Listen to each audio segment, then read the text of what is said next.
I almost lost myself to some bad decisions. Lay it all on a shelf, waste my ambition. But in this law of attraction, what's meant to be will happen. I promise you one day you'll understand. I know what it feels like, but you can break free right. In time you'll see there's a beautiful life, like watching the sunrise or sets on those summer nights. In time you'll see there's a beautiful life. Beautiful life, beautiful life, beautiful life, beautiful life, beautiful life. In time you'll see there's a beautiful life. Hey everybody, welcome back to another episode of the Willpower podcast. Today I have a special guest on.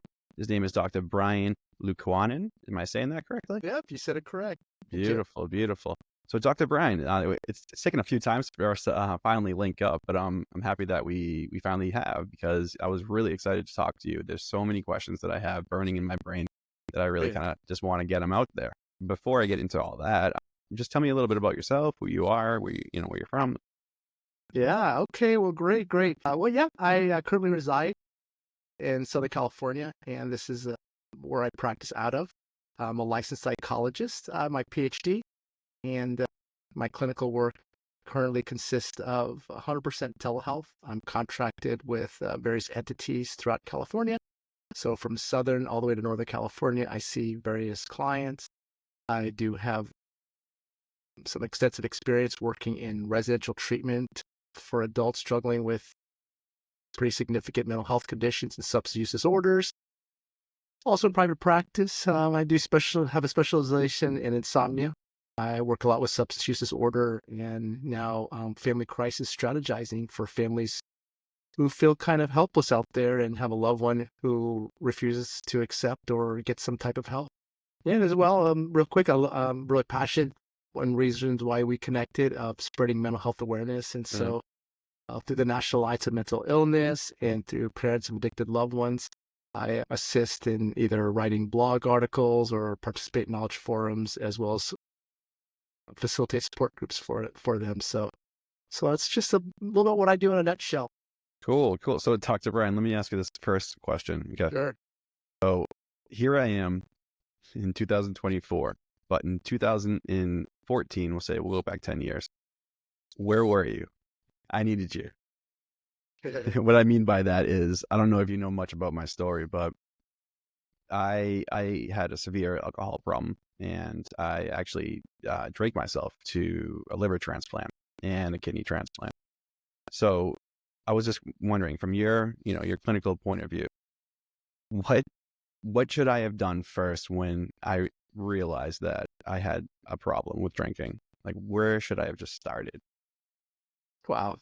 Good question. Well, that's a great question. And I wish there was a solid answer for that, as everyone's journey is quite different on when they decide to get help and what that looks like for them. And it could be on various scenarios or what the person may be going through. But so you asked me what you could have done 10 years like, where ago should or I, so. like, where, I clearly, I was a closet alcoholic, basically, and I wasn't ready to admit that I had an issue with it yet, right?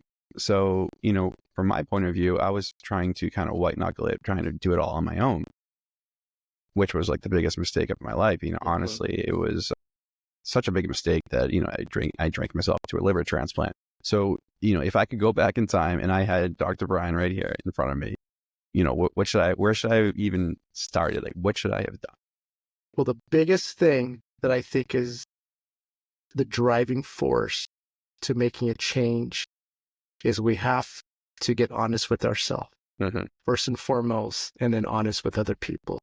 And one way we do that is we tell them ourselves, is because we have to reach a level of humility, saying that I can't do this thing on my own. And you touched upon a very important concept as you realize afterwards or during that I can't do this on my own. I'm white knuckling it. And that's one of the things I talk about a lot, is anybody who's achieved any type of success in their life, they don't do it on their own. Anyone who says that, hey, I built this company all on my own, or I reached this level of status all on my own doings, then they have to really, really take a look back at their history, because it could be one, it could be several people, a team of people that have helped facilitate along the way. It could be a teacher, a coach, a parent, a sibling, a cousin, a friend, an experience that you had that was really impactful. And so I think at that point we're saying, hey, this is not going right, and I need to tell it myself, and I need to get honest with myself.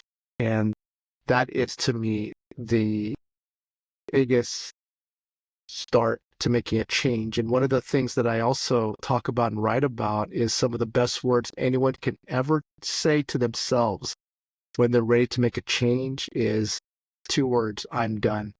I'm not done living or giving up. I'm just done living this lifestyle. And I think that's what maybe perhaps happened to you, is you realize that everything I'm doing is not working, and I'm done with this lifestyle. There's got to be something else out there that I need to still keep trying, because I'm not ready to give up. Yeah, that's great. That's a great answer. So yeah, I mean, the way the way I approached it, right, is before I drank myself to the liver transplant, I had a lot going on in my life, and I had a lot of confusion, and I had a lot of, I just didn't want to admit that I was an alcoholic, right? And, because of that, it really, it spiraled things out of control. And I remember I actually, before I drank myself to the liver transplant and the kidney transplant, believe it or not, I tried to get sober, and I did 125 days, but once I hit 125 days, and this is the question I'm kind of leading into. When I hit that 125 days, I felt like it was a milestone, because I've never ever, for 20 years of drinking, ever went sober for that long. And why do you think I failed? I mean, what was the reason do you think that I failed? Do you think, obviously you wouldn't know personally, right? But I mean, do you think it was because I saw on my phone that it said 125 days sober, and I got excited, and I came to the realization that maybe it's an achievement and I should celebrate it, and that's kind of like where I was with that, and obviously that was obviously not the right thing to do. It could have been. I'm not saying that that's not plausible, but one of the first things that came to mind, number one, let me please ask you. So you got to 125 days. What were you doing directly to get to that point? Like, what were you going to? Did you have support? Did you have therapy? Did you have a group? Did you go to meetings? What did you do? Right. So there you go. That's the $1 million question right there. I didn't do anything, honestly. Okay. I just stopped drinking, and that was a recipe for a disaster. Well, let me say a couple things with that, and I appreciate your transparency and honesty and with that, because I think that is a very common trajectory for many people. And one of the couple things, if I may share with your listeners who may be a little confused on, well, what constitutes an addiction or a dependence issue.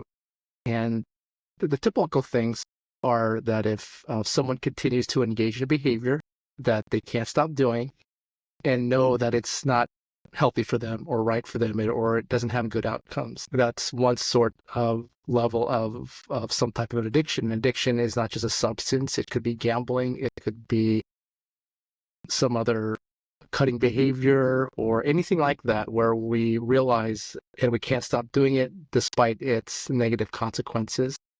A lot of times people can do it to the point where it's no longer enjoyable, that they do it in secret, and it encompasses almost their whole being, is that they'll sacrifice other areas of their life to engage in this particular behavior and activity. And so those are some of the telltale signs that someone has ventured into some type of addiction or dependence. But leading into that, one thing that I talk about a lot is that there's a difference that I believe, and this is a culmination of other knowledge. This is not many of my original ideas, but I have my own thoughts and ways of conceptualizing it, is I believe there's a difference between sobriety and being abstinent. So abstinent also means dry. Mm-hmm. So when you're abstinent or dry, that means you are just not engaging, in this particular case, in a substance. You're not drinking alcohol. And what's happening is we're not engaging in other activities to achieve a overall well-being, and that's what we call white knuckling it. And so I believe there are several areas of our life. There's the physical health, there's the mental, there's the social health, and there's the spiritual health. And spiritual health can mean a higher power, but also means a deeper purpose and meaning in life. And that's what constitutes to me sobriety. Sobriety is not only am I not engaging in the behavior or the substance, but I'm also working on my physical health. I'm taking care of my body. I am working on my diet. I'm getting good sleep. My mental emotions. I'm working on my resentments and anger. I'm seeking therapy. I'm seeking fellowship with people. I'm working on my traumas if I have any. Social are my relationships. I'm working on creating healthy relationships with people, surrounding myself with people who value me, working on career trajectories and whatever else in a social realm. In the spiritual part, like I said, doesn't have to mean a higher power, greater being, but it's our deeper sense of value and purpose. And so there's a difference between being sober and dry or abstinent. And to me, having worked in recovery and the work that I do with people, I believe there's a difference between someone who is sober and who is dry. Someone who is dry is they may not have drank for 20 years, but they have this edge about them. They're angry, they're resentful, they are stuck in the past. They may be pessimistic, but someone who's truly sober, there's just a different energy about them. They tend to be optimistic, solution focused. They'd be of service to others. They're concerned about, they set healthy boundaries and limits. So, can you relate to that? So everything you were just saying, it was so funny. So I've never thought of it that way. So there's an abstinence from alcohol, and then there's a sober person from alcohol. Mm-hmm. And I was definitely not that sober person. I was Mm-hmm. definitely that abstinent person. I just tried to just stop. I didn't change any kind of, really didn't change much of my life. I was still I was still in the brain, the brain chemistry and those thoughts, those negative thought patterns that, I didn't address them. And, I think that was my shortcoming. I wasn't ready to address my issues yet. And in going, and becoming abstinent from alcohol didn't solve any of my problems. And I noticed that, just because, this is something I just thought of, just because you go sober, right? It's not like all your problems are gonna go away magically, right? That's why you need to, you have to work that. You have to work into it. You have to work it up. You have to, go through the steps pretty much. And I think that's a really good point. I think that's probably why I must have failed. Yeah. And another word for it is a dry drunk as well. And like I said, it's not just for alcohol. It's for any behavior that we look at as an unhealthy dependence or an addiction. And just stopping the behavior is only one component of it if we want long-term success. So that's what I believe had happened, is that you just met your max point, your threshold. I don't, at least, doesn't scream out to me that I'm going to celebrate.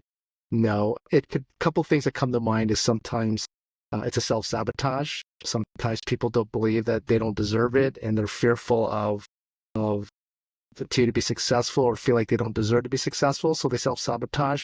But my best guess for you is, which is wonderful that you were able to get that far to begin with, because usually to me it's about 30 days that someone can white knuckle it that long without anything else in place. But my guess is that tactic can only go for so long, because there's no accountability in place. You don't have a fellowship. Yes. You don't have an outlet to process things, and some entity or entities or person to hold you accountable.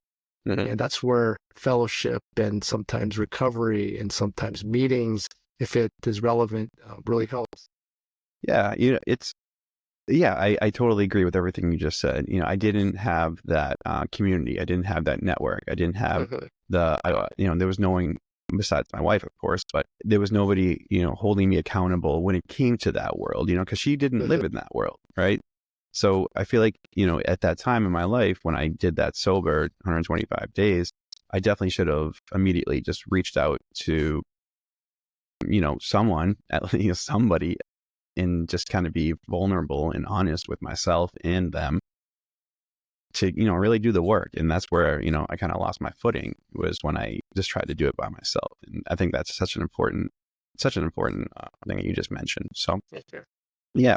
So moving on. So I was thinking, you do a lot of work with families and family people who are struggling in a relationship or in a family, right?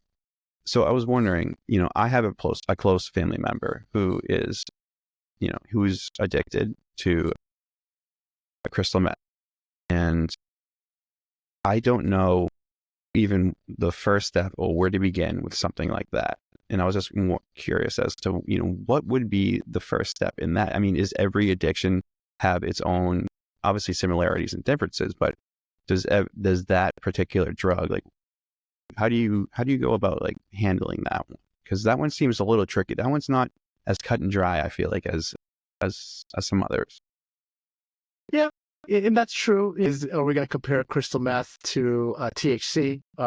Yeah. And so they all have their different presentations. How I like to look at it when it's come to a level, I mean, the impetus of my book were dealing with families who are in some heightened crisis. That meaning that if something doesn't change very quickly, this person doesn't get help, they're in imminent danger of harming themselves, harming someone else, or engaging in some type of behavior that can have some really, really serious consequences. And so that's where that level of urgency comes from. And so whether it be they're smoking copious amounts of marijuana and become psychotic, or they're using meth and they're at danger of really harming someone. So how I conceptualize is the disease, no matter what it is this entity that's causing impairment. And so one of the things that I need, for example, with that person that you're referring to, is I'll get the family unit altogether minus that person. And because that's where the critical intervention needs to take place, is you got to get the family unit all on the same page. They have to have a unified vision. They have to come up with a strategy, and they have to be willing to hold through the process to get their loved one help, because they have to accept that if this loved one doesn't get help, that the consequences are going to be pretty deleterious. And we have to be able to stick together and follow through with this unified vision, because we're doing on some level more harm than good when we don't put them in a position where they have to accept help. And a lot of times, 8% of the time, there's something or some things in the family dynamic that perpetuates the issue, and we call that enabling. Enabling is not a curse word that I write about. It comes from a place of love. And that's what we do. With people who are struggling, is we protect them if they're vulnerable. We give them nourishment if they're starving. However, that behavior can, believe it or not, perpetuates a problematic issue. So that would be my first thing to work with, no matter what drug it is. At that level, is get the family unit to come together and really, really create a solid plan in place, and vet those family members up front who can be a part of this initial part of the journey and who's not. And so vetting means who are the people who won't hold to the plan, who will enable, who will be a fracture in this initial phase, which I call phase 1, which is 30 to 90 days of this process. That's the most critical part, is to really hold and get that person into the first 30 to 90 days of getting help, because that's where the brain heals, the body, and if they need it, medication, stabilization, eating, sleeping, and that's a really critical part of the process. Yeah. That's so. I really, that makes sense, because when we were trying to, my family and this person, we were trying to help him, and we everyone was on board with getting him help. He needed to get him help, but I felt where he got lost in this process was not everyone, there was a couple, my mother and father, they were both, I'm just going to state a fact, they were enablers, they were letting them live in the house, and kind of continued to use his drug use. And, that, I feel like that's critical, because they were on board with one aspect of his, getting better, But on the other, they were also kind of enabling him, right? Because they're letting him live there. They're feeding him. There's no consequences to his actions, right? He can come and go as he pleases. So, but that's a hard thing. I mean, yes, on paper, in black and white, you can't enable, you can't do these things. But on the other end of it, when it's a very close family member that you love very much, I find it, especially with my parents, it was very hard for them to kind of figure that out and not give in, And that's a very good point. And that's right there. What you explained is where most families stay stuck. And so I'm a parent myself, and the three inevitable consequences of untreated mental health or addiction, especially when it's at a high level, is we have to recognize that our loved one who is resisting help and who are getting worse, without getting treated, the inevitable consequences is they can end up in jail. They can end up institutionalized like a hospital, or they can lose their life, right? And we have to accept, I don't think we can ever accept emotionally those consequences, but we have to accept the reality of it, is because that's that last one where they can lose their life. That's where most people stay. What they do is they say, well, you know what? Like the family member who's struggling with crystal meth. Well, yes, he's using crystal meth, but as long as he can eat, he's eating, he's showering, he has a bed to sleep in, rather than being homeless.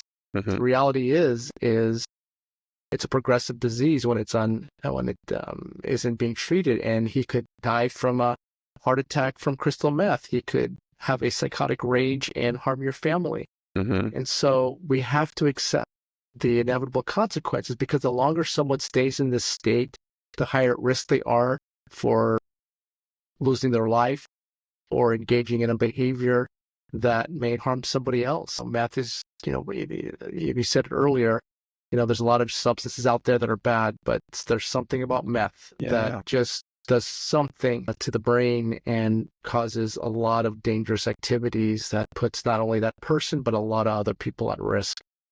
Aggressiveness, psychotic episodes, and potentially violent behavior. And so that's one of the things I like to tell families out there. It's very valid how you feel, but just recognize that the longer they stay like this, it's sometimes the best people we've ever worked with who got help is they've hit a really, really bottom where their only choice was to accept help if they're going to be part of the family or accept the family. And for example, your parents, a lot of families struggle. Like, what do you mean we're going to kick out our son or daughter? I said, you're not kicking them out. What you're doing is you're giving them an option of what you're going to support and not support. Well, hey, we want you to work on getting some type of recovery. If not, we can't support you here. So you're giving them an option. And so, but like I said, some of the best times everyone's ever got help is when they reach a point of complete desperation. And also, lastly, your parents coming from a good place, but in the unhealthy mind, they're communicating to him that he's not as bad as he doesn't think he's as bad. If he can still live here and still carry on and use meth, the message is, I'm not that bad, or it's not that problematic. That's how the unwell brain will interpret that. And so when you're homeless, you are cold, or you're in jail, or you don't have support, that's when you start to realize something is not right, and I want this to change. Yeah, that's great. That's great. That makes a lot of sense what you just said. So something else I kind of wanted to bring up too. So obviously I've had my issues, like clearly. I mean, I was only 36 when I drank myself into a liver transplant.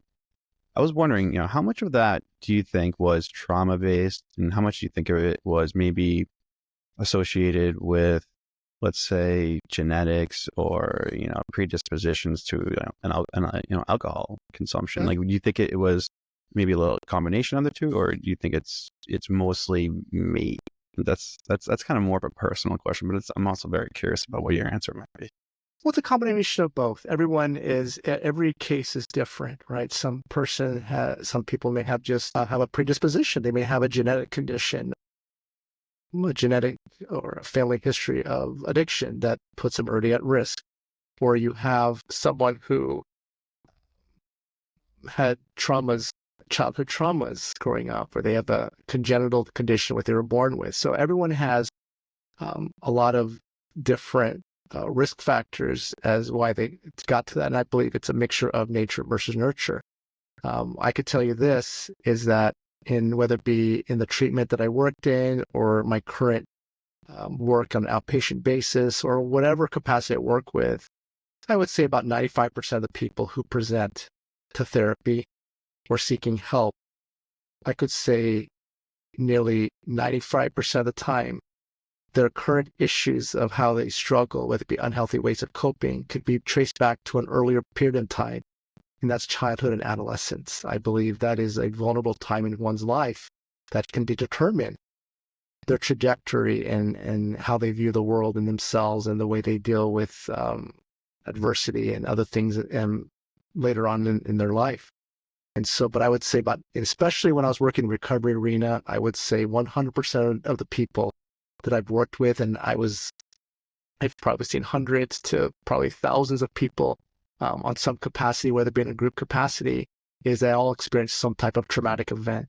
The 5% I'm referring to are people who maybe had a healthy upbringing for the most part, and maybe they had some unsuspecting event happen. Maybe they had a bad accident, or maybe they had a cancer diagnosis, or maybe they were late bloomer and started drinking alcohol or substance later on in life, or maybe they had a very, very intense divorce or loss of a child. And so, but I would say 95% of the time are that people's struggles can trace back to some earlier events or traumas in their life. So absolutely. And I think substances are just a sophisticated tool for relieving pain.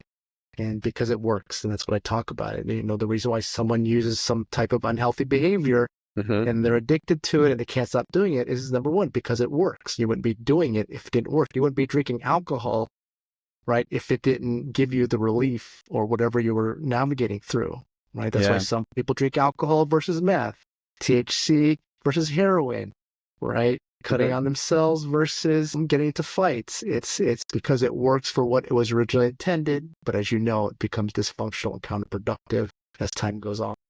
Yeah, that's great. Yeah, that makes total sense.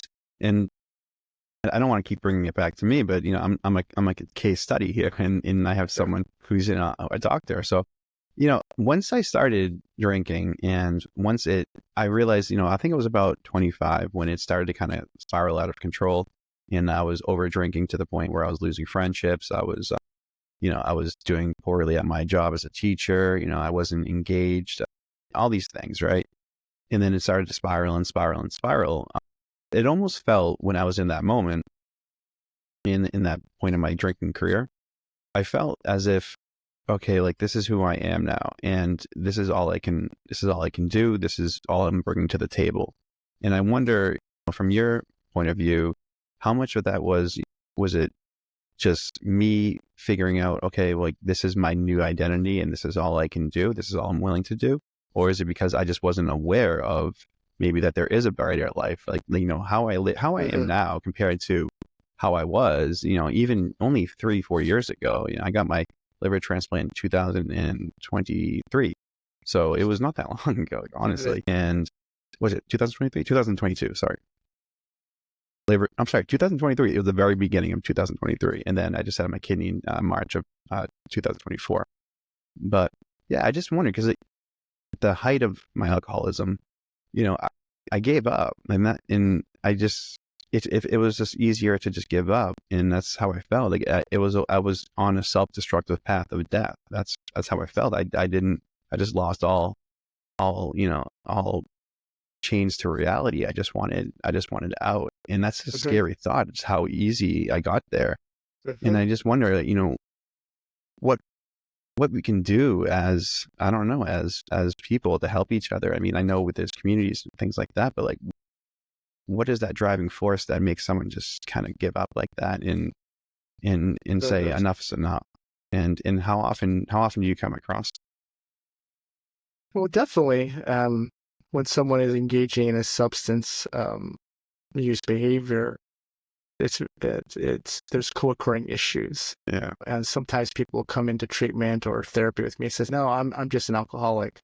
or I'm just, I just use a lot of meth, or I just use a lot of heroin. There's nothing else going on with me. Basically saying I don't have any mental health conditions. And I have yet to ever come across someone who struggles with a persistent substance abuse issue or dependence and not have any co-occurring mental health condition. They may not have been diagnosed with one, but they have some type of mental or emotional issue, whether it be sadness, loneliness, or anxiety, or something of that nature. And so I don't think those are mutually exclusive, and I don't think you can ever create those as mutually exclusive, because like I said earlier, that substance has been a sophisticated tool for relieving discomfort and pain. And that discomfort and pain can come in many forms. It could be a physical pain and emotional pain. And so we got to remember too, back to your question, that you're at heightened risk already of engaging a substance, because substances over time will definitely alter your brain functioning. Alcohol is a depressant, and so it's not surprising when we think about it why people would start entertaining hopelessness ideas or depression, and eventually some thoughts of giving up and suicidality. That's what pervasive alcohol will do to the part of the brain. And it can create what we call apathy or anhedonia, which is this just lack of motivation or care, or apathy, just kind of at this complete disconnect and lacking purpose. And so when you start to venture there, when you have lack of purpose, lack of something to look forward to, and you isolate, we start to feel hopeless. And hopelessness is a direct correlate to things like ending one's life, right? And so because when you engage in a substance for a long time, what happens? You start isolating, and that becomes your main activity. That was me. And then so it's a gradual process in most cases. And so that's why surrounding yourself with people and healthiness and changing our ways of living can instill new memories and hopefulness. So that's why a lot of people, it's a gradual, usually it's, like I said, it's a gradual tearing away process. And that's one of the things when people get some type of help, is they don't know what a preview of what another life can look like. Yeah. Like you said, like, hey, gosh, you know what? And that's what you have to give the opportunity. It's very hard to think clearly and see clearly behind the fogginess of seeing what another life can offer when we are engaging in a mind-altering substance. And so that's what happens with people in the first 30 to 90 days. And like, wow, I thought nobody loved me. Wow, I didn't think I could be funny without being high. Or wow, I didn't think that there are people out there who are sober and have a good time. And so it's all these challenging of these beliefs that you've created early on in life, especially if you've had traumatic events. So there's a lot. And so giving up is and saying it's the end, it's most directly towards feeling helpless and hopeless. Yeah, I would say that you hit it dead on. Yeah, I mean that's exactly how I felt. I just felt hopeless, lost. I didn't have an identity anymore. My identity was an alcoholic, and I didn't want to admit that. And I didn't. It was almost like I was in a delusional state. 100% of the time, I just wasn't ready to admit that I had a problem with it, because admitting it is becoming at the utmost vulnerable to everyone that you love and care about and respect and admire and everything. So I just didn't want that to happen. So now that I am sober and I haven't had a drop, I would never have a drop ever since. I would never put myself in that situation that I would fall back into that pattern. I would never do that, because one, I have the two people had to pass away or die unexpectedly, and now I have their organs, and I have to be grateful of that. I have to be very appreciative of that, which I am. And this is kind of my question I'm leading into was, now that I am sober, I'm finding it very difficult to maintain relationships with the people that I used to associate in I like to call it my past life, my life of a heavy drinker. And I wonder, like, do you have any tips or tricks to people listening out there when it comes to that issue? Because it is hard. Yeah, you're hitting some awesome, really, really powerful points that I do discuss. And that comes up a lot in the recovery arena and with people who are making changes or want to sustain that level of change. And so if I can back up a little bit, is recovery. The first thing that we usually talk about recovery is a substance use issue. Oh, well, gosh, what are you recovering from? Or maybe you may have a medical condition like a stroke or a heart attack. What are you recovering from? I believe we all, no matter what, as a human, that we're all recovering from something, because we all have what I call our own version of our disease or diseases. There's no unifying definition of disease. The medical society has several definitions of it. Even the psychiatric or mental health arena has several definitions of it. But to me, a disease is any entity or entities that have been chronic, long-lasting, and causes impairment in our life. And so in that sense, we all have some version of a disease. And I talk about things outside of medical or psychiatric conditions, materialism, right? The desire for material objects, money, house, cars, land. If that's what we hyper-focus on, that can cause problems in your life. If we're greedy, right? We don't share, we accumulate. It causes problems in your life. That's your disease. If you're racist, then it causes problems in your life. That's your disease. So we all have our version of disease. Therefore, we're all in some form of recovery. And so recovery is an intentional planned place for better outcomes or healthier living. And so what I tell people is recovery is the most important thing in your life, is because of the attributes that constitute a strong recovery. Things like honesty, being humble, being open to direction, having value and purpose. But another big part of it is a healthy fellowship. And so what I tell people all the time is your recovery is the most important thing. It's because it's more important than you being a parent, a spouse, a friend, a career person, because without a good recovery, all that other stuff is not doable to the best self, where you can't be your best self. You can't be your best parent, your best spouse, your best career person if you don't have a good recovery. And so what I tell people all the time is with relationships is you have to look at it on a relationship level, and you have to ask yourself, how is this relationship going to impact my recovery? And if not in a good way, you have to be able to say that, therefore, this relationship right now at this current time is not a good fit for me. Because I get that question a lot, like, oh my God, I have cousins that aren't sober and stuff like that, or I have friends who won't support my sobriety, or I have people who are just toxic in my life, they're negative energy. He said, well, don't take it on a personal level. A personal level would take it like, well, God, they're my cousin, or they're a good friend I grew up with in childhood. Is you take it on the relationship level, right? Is this relationship healthy for me? And honestly, the people who truly do care about you, and I've seen it happen, they get it. They get it. And sometimes your recovery will have a great impact. I've seen it happen before. Like, wow, you're getting sober. I'm going to try it myself. I've seen adult children enter treatment, and all of a sudden their father or mother wants to try sobriety because of them. I've seen people where, oh my God, my cousin's in recovery, I'm going to go too, so we can have the same sobriety dates and we go to meetings together. So the impact you can have in your own recovery is powerful. And if everyone in this world can focus on a strong recovery, man, this world could be a better place.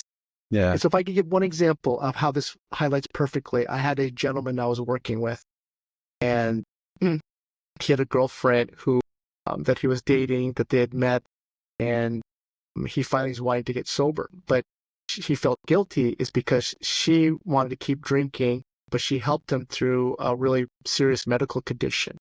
And so he felt very, very guilty about saying that we need to break up because your drinking is not conducive or healthy for my desire to be sober. And I said, well, I'll take it from a relationship level rather than a personal level, because if you're on a personal level, you're going to feel guilt because you're leaving her after she's gone through what she's been through for you.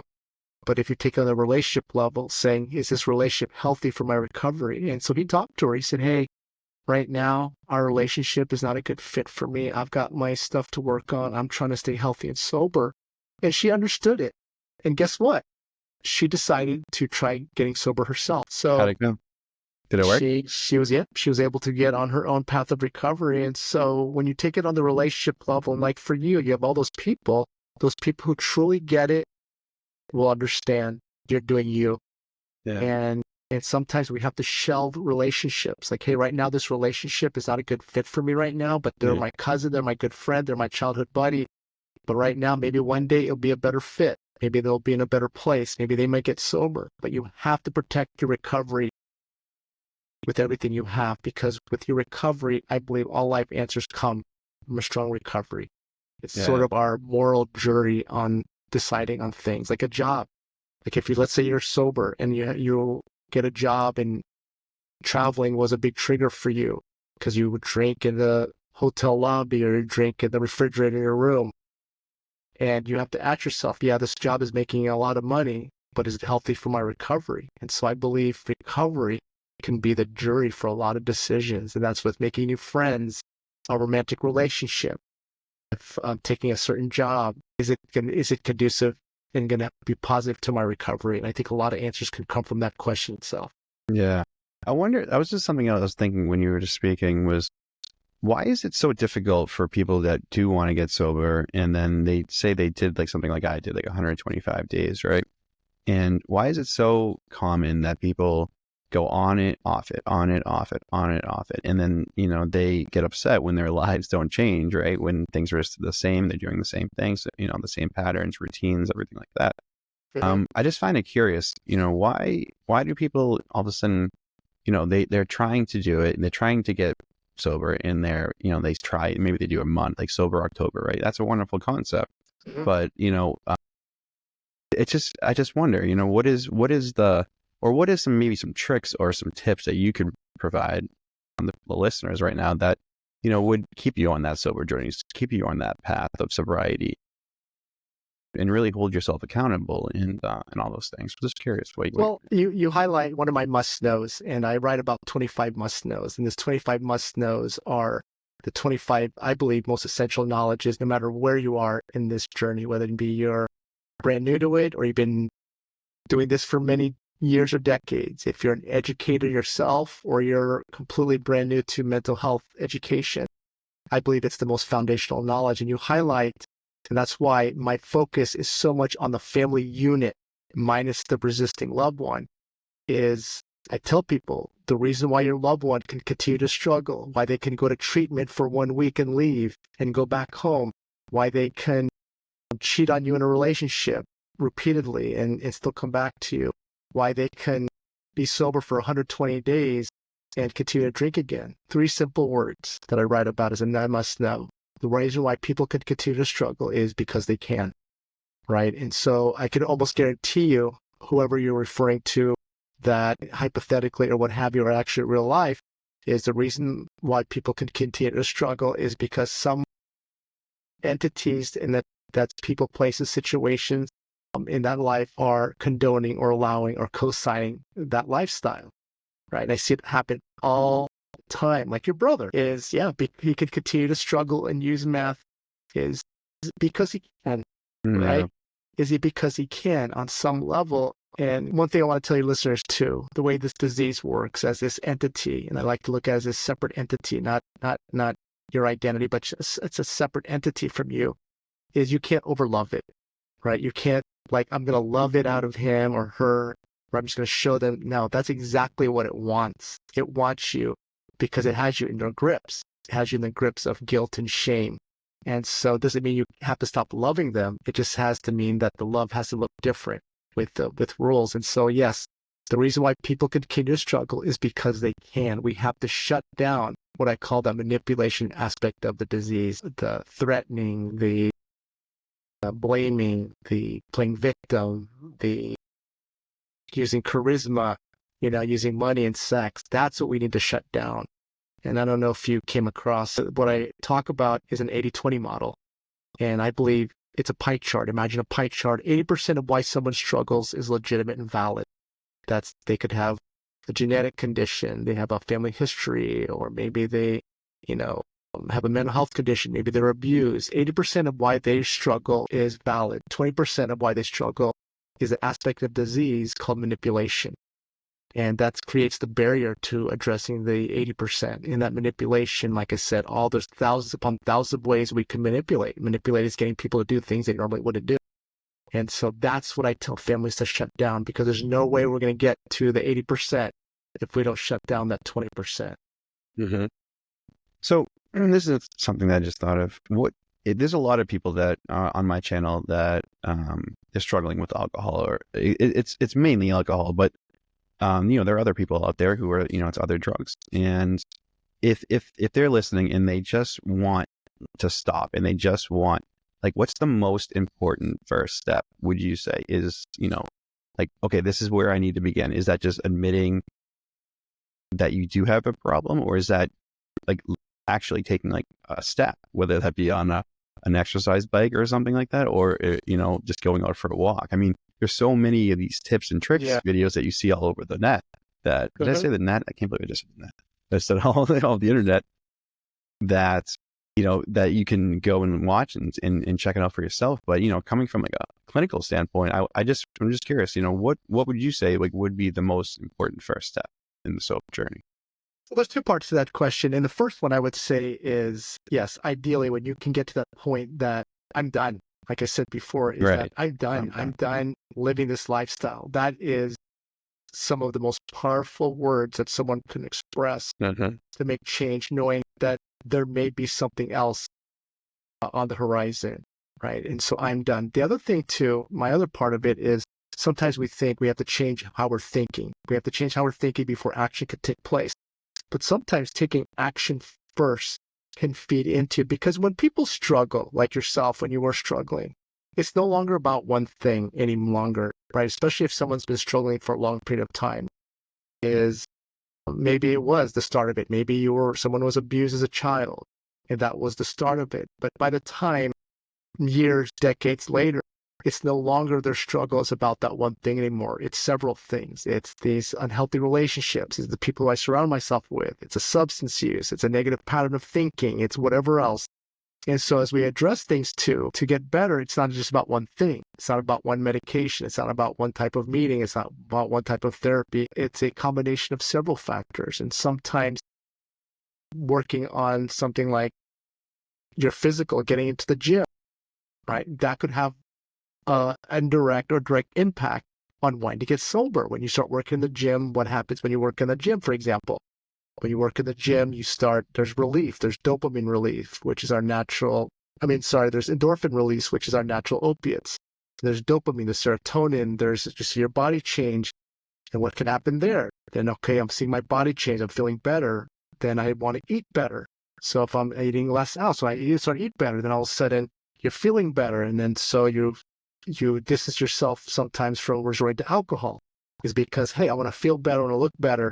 And so my point being is there's no one path, is that sometimes just taking action, any type of action, can feed into a change, right? And sometimes we think, oh yeah, we just got to all of a sudden raise our hand and say, I have a problem, my life is unmanageable and I need help. Yeah, that's one way. But sometimes, right, there's many, many pathways to do it. Sometimes just taking action, moving to avoid stagnancy is one indirect way of making that change. Yeah, that's beautiful. Yeah. It just occurred to me that, like when we make that initial step and we put out this goal or this intention that, I'm done with this drug. It is ruining my life. It is every single aspect of my life is chaos pretty much. That's how I felt. I felt everything around me was just chaos and there was no structure.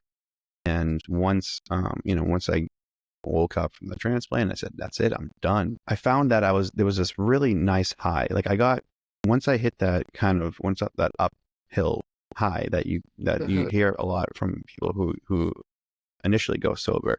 What I find now is that now that I've ridden that wave of sobriety and I felt that high, I feel like at this point I'm almost plateauing. And I was just curious to ask rather, how do I maintain that continuous rise instead of just feeling like I'm at this plateau now? Yeah. And I think one of the biggest things that comes to mind are goals. Yeah, goals. And be intentional. Every day, be intentional.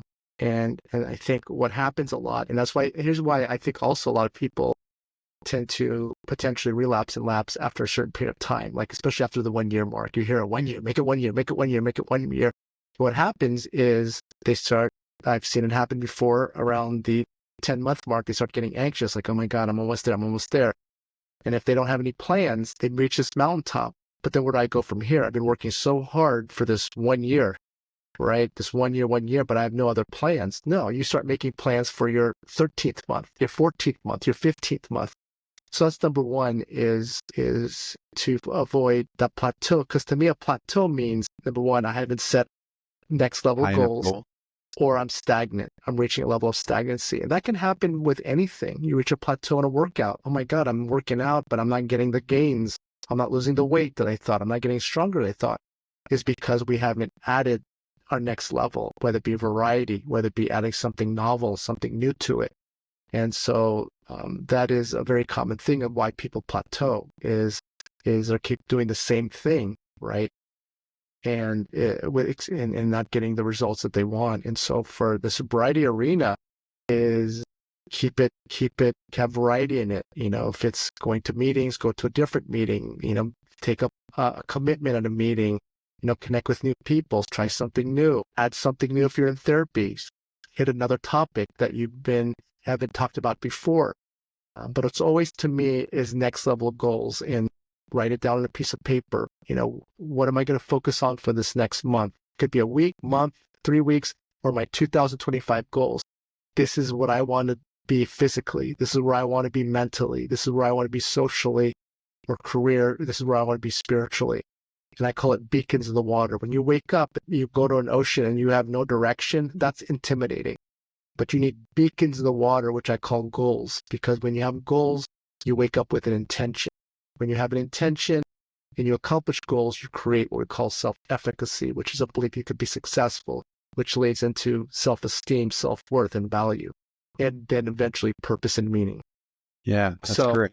That's how I would suggest with people is be intentional in what you do, be intentional with the people you surround yourself with, and prevent stagnancy and aimlessly wandering. Yeah, that's great. So I noticed that we're getting almost to the hour mark, so I didn't want to take too much of your time. But in your book, I guess I hit on one of the points you said. I forget which one it was exactly, but you said you had a bunch, like 20 rules or something like that. You had 25 must know. 25 must knows. Okay, so those must knows. I'm curious about this. In those must knows is my audience typically is someone struggling with some kind of substance abuse or one or another. I wonder if you could maybe pinpoint one or two before you jump off here that might be able to help my audience in some way or another. Well, the first one, and this is the whole tone and theme of my book, and it's my very first must know, is for family members and people struggling. And so is number one must know is to have hope, because getting hope, whatever hope help means, really can make a change. And I know my book is called How to Get Your Resisting Loved One into Treatment. And sometimes people think, oh, well, treatment, that's this formal treatment where you got to go somewhere. That's one form of treatment. But I also like to say that how to get your resisting loved one to a place where they accept help. And so it's not just about formal treatment, because there's some people that can't go to treatment for whatever reason. It's location, they have a family, affordability, but it's like to a place where they accept help. And so number one, have hope. And for your loved ones struggling out there, it doesn't matter what you've been through, what traumatic events you've been through, how long you've been struggling. I've worked with some very, very dire cases where literally someone had attempted suicide 24 to 48 hours before coming to treatment. Someone who was wandering the street psychotic because they used too much meth. Someone that was arrested and facing jail time, to someone that is navigating through a divorce or the loss of a family member, and they're able to make a change and get better. Mm-hmm. And so just know that there hasn't been any dire case. And look at yourself, right? Liver failure and kidney failure. And it's number one, it speaks to our resilience, that we can get through things, but also that you can get through things and make changes. It's never too late to make a change. There's a saying, whenever we come across something that we wish we could have done that 10 years ago, or I should have got sober 20 years ago, I should have started that diet 15 years ago, I should have been taking this medicine, 5 years ago. The two things to get away from that is the best time to have started was back then when you thought, and then now. And so it's never too late to make a change. I've had grandparents and they're come to treatment and say, I want to get healthy because you know what? I have a life to live. I have grandkids. I have a wife or spouse so I want to tell them out there. And just to let you know, too, for your listeners out there, although my book was designed for the family members who are struggling and how to get their loved one help, I eventually talk about in my later chapters on what I believe are the most consistent attributes of a strong recovery program. Like I talk about the honesty part, being humble, being open to direction, spirituality, healthy fellowship, all those things that that you can ask yourself, am I strong in every single one of those? And I can almost guarantee you, and I also talk about the disease vaccine, that if you're high in all three of these attributes, I almost promise you'll be healthy and sober for the rest of your life. And so, but yeah, so that would be my biggest must know for all your listeners out there. With the family members, have hope. You just got to change the strategies. And those people out there who are struggling is have hope. You just got to change your strategy. Great. That's beautiful. Thank you. Well, I hope everyone heard that and they took note of that, because that's a great sentiment you just left us with. So, Dr. Brian, thank you so much for coming on. I really do appreciate it. I'm incredibly thankful for having you pop on here. Where can people find you? Where can you find it? Well, my website, drbrianlicuanan.com. I'm assuming you're going to maybe put that down below or somewhere. And that's my website. Tells you a little bit about my services. It has a little bit of excerpt of my book and links to where you can buy my book, and a lot of my media appearances, including this one, will be posted on there, and articles I've written. And so I've several TV appearances and podcast appearances. Some will deal with inner child, some will deal with substance addiction, some deal with anxiety. And so you can check out those media appearances. Also Instagram at Dr. Licuanan, TikTok at Dr. Licuanan, and YouTube at Dr. Brian Licuanan. So that's where some of the places where you can find me. Perfect. Well, thank you so much again for coming on. And Thank you. I really appreciated the talk. I think I learned a lot. So thank you again. I really appreciate it. And have a nice night. Thank you. See you soon. All right. Take care. Bye.